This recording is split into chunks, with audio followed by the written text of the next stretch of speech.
the final phase of the revolution, 1795 to 1850, the longest phase, right? We had the moderate phase, 89 to 92, radical phase, 92-95, and now we just got to figure it all out. At first, from 1795 to 99, we still have the National Assembly, but the governance of the war is put in the hand of a small committee of about 5 men called the National Directory. So we don't have a president, we have a small committee, the National Directory. They are going to run the day-to-day process of the war against all these other 5 countries. We don't have a terror anymore, but we're still defending the revolution.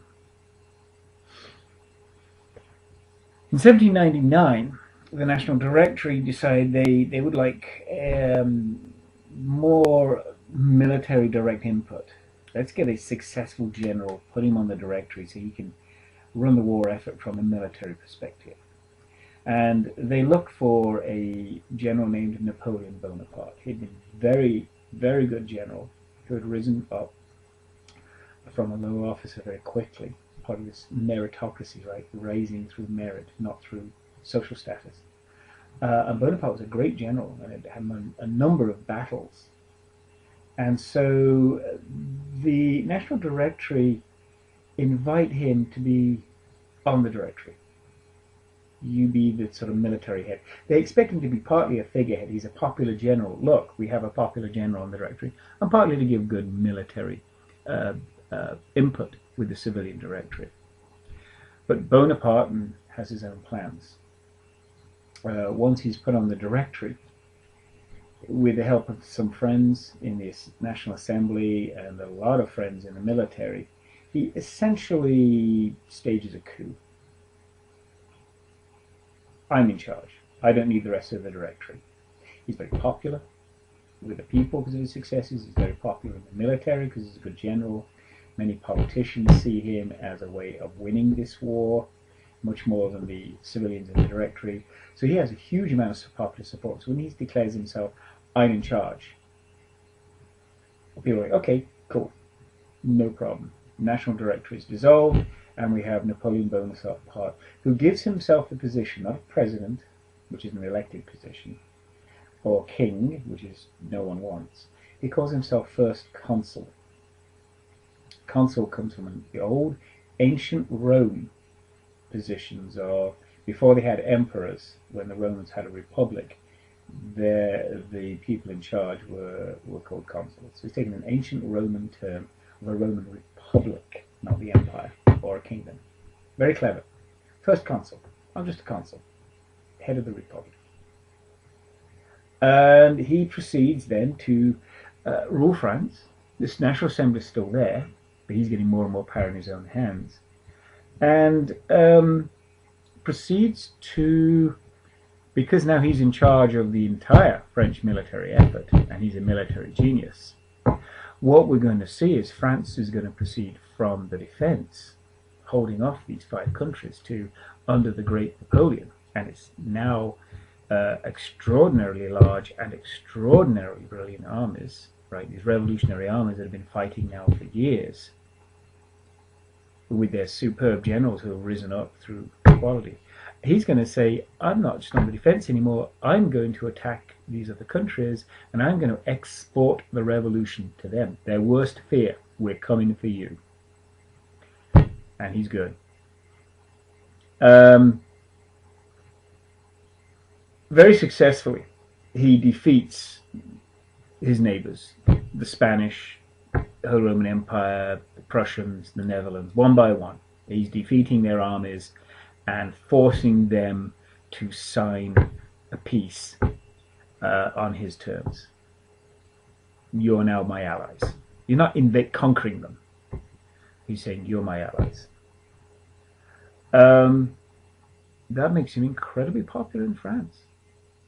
He's made these countries give up, at least temporarily, and he's telling them, you're going to have to accept these tenets of the revolution, and I'm the boss.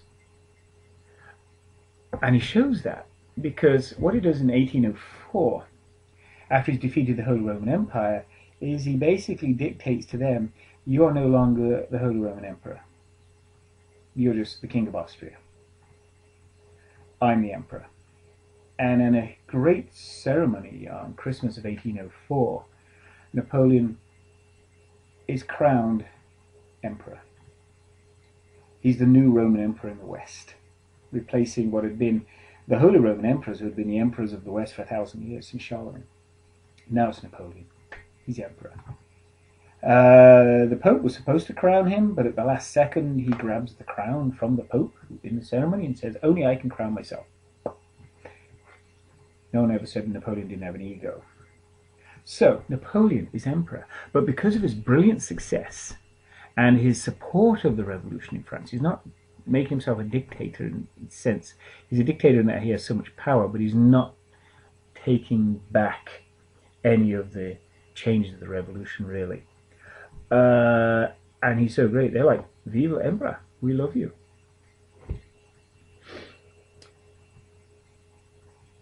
He doesn't claim divine right like a absolute monarch would.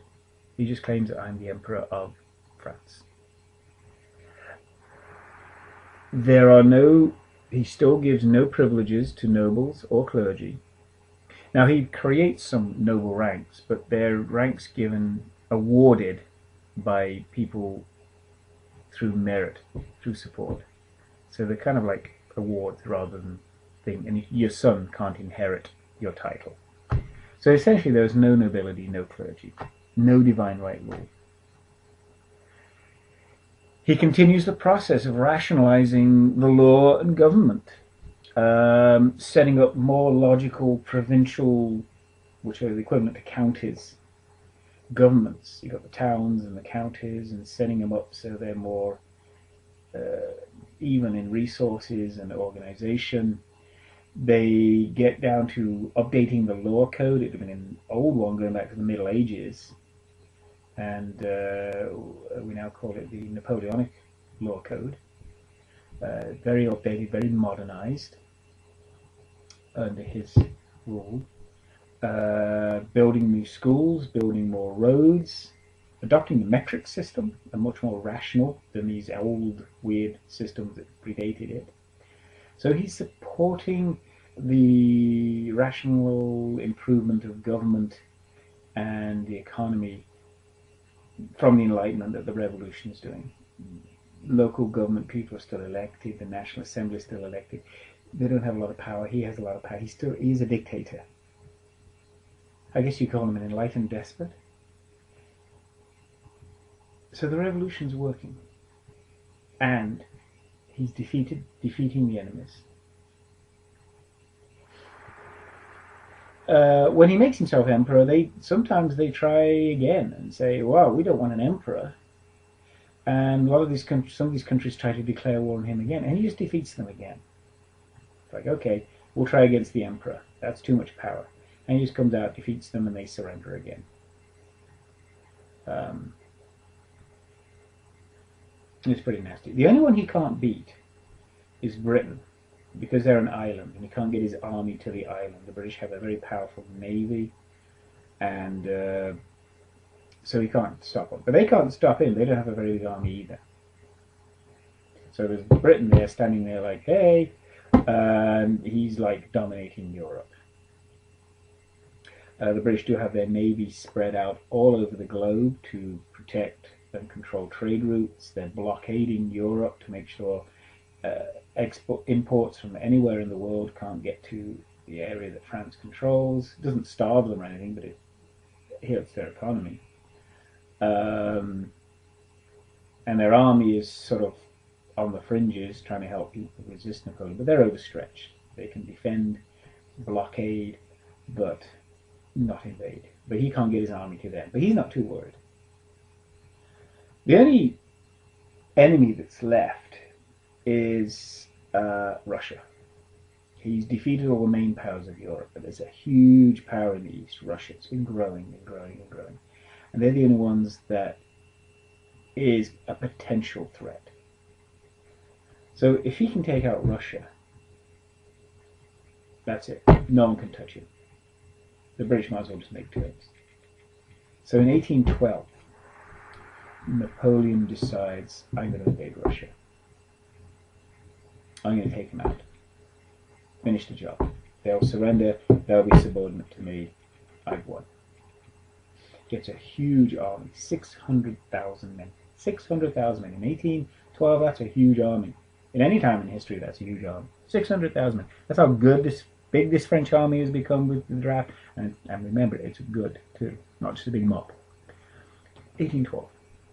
No one in Europe standing up to France. They're either hiding, like we're neutral, or on his side. And Britain can't touch him. They're overstretched. The army and navy are everywhere. Overstretched. The Russians don't stand a chance. So what you get is some of the neutral countries decide to side with France. It's like, hey, we're jumping on the bandwagon. Everybody, Napoleon's it. So let's get in here before it's too late. So he gets vast support.